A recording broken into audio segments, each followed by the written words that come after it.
Infosys is a Bangalore company. Infosys was the first among the IT companies in Bangalore, and Bangalore is Infy's home. If Infosys is going to turn around and say, this is just not good enough for us anymore, and Infosys, we know, leads opinion also as in the industry right now.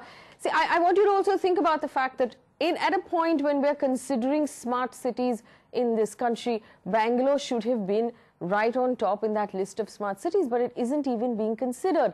What do you think, if I had to force you to list out right now a to-do list for the state government saying this is the thing you have to look at this point, what would be on top of that list? Quite clearly, I think traffic congestion is number one. In fact, there's a big hue and cry that the CBD areas have a new plan where the sidewalks are much larger than the road themselves, and this is some insane planning that has gone wrong. Having said that, just to answer your point, I think what they really need to do is in terms of getting power supply to these IT parks, get water and infrastructure. In fact, North Bangalore is almost dried up. However, they have a huge water supply in the apparel park, which is lying unutilized, and I'm sure they can redirect water from the apparel park side into North Bangalore in the IT park, which they are planning. Infosys' main draw was that the road access to this IT park was not still conducive to a heavy growth of 20,000-30,000 people which will be using that road.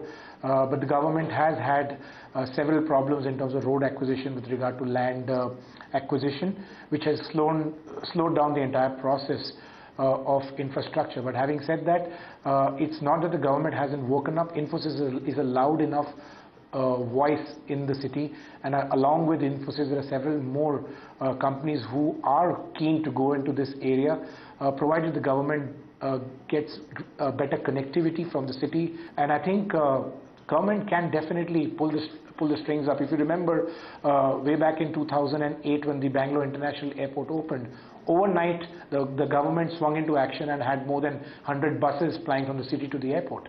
I think that kind of an initiative must be taken immediately.